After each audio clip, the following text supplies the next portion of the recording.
ఈ global market యుగంలో ఎక్కడ సంక్షోభం తలెత్తినా దాని ప్రభావం అన్ని దేశాల మీద ఉంటుంది. ఒకవైపు రష్యా ఉక్రెయిన్ సంక్షోభం ఇంకా సమసిపోలేదు.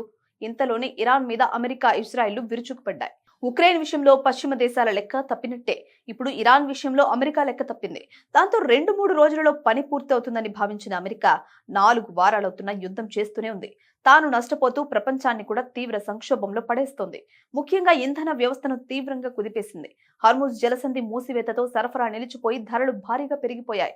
అనేక దేశాలు తమ వినియోగాన్ని తగ్గించుకోవాల్సిన పరిస్థితులు ఏర్పడ్డాయి. దీని ప్రభావం సాధారణ ప్రజలపై అధికంగా పడుతోంది.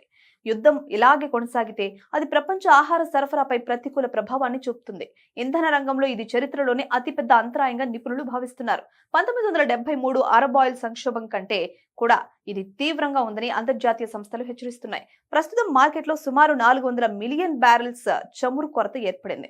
దీంతో చమురు ధరలు 50% వరకు పెరిగి బ్యారెల్కు $110 దాటాయి. పశ్చిమాసియా చమురు ధరలు మరింతగా పెరిగి $160కు చేరాయి.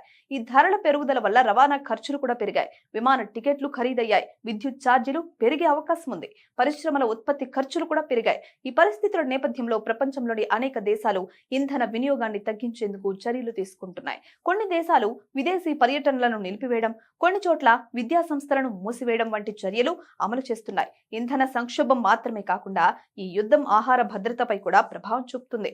ప్రపంచ ఎరువుల వాణిజ్యంలో సుమారు 3వ వంతు హర్ముజ్ మార్గం ద్వారా జరుగుతుంది.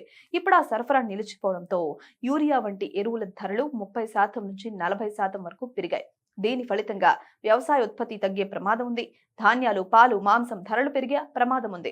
భారత్, బంగ్లాదేశ్, మలేషియా వంటి దేశాల్లో ఎరువుల ఫ్యాక్టరీలు ఉత్పత్తిని తగ్గించడం లేదా నిలిపివేయడం ఇప్పటికే ప్రారంభించాయి. ఈ యుద్ధం మరికొన్ని వారాలు కొనసాగితే ప్రపంచ ఆహార సరఫరా తీవ్రంగా దెబ్బతినే ప్రమాదం ఉందని నిపుణులు హెచ్చరిస్తున్నారు.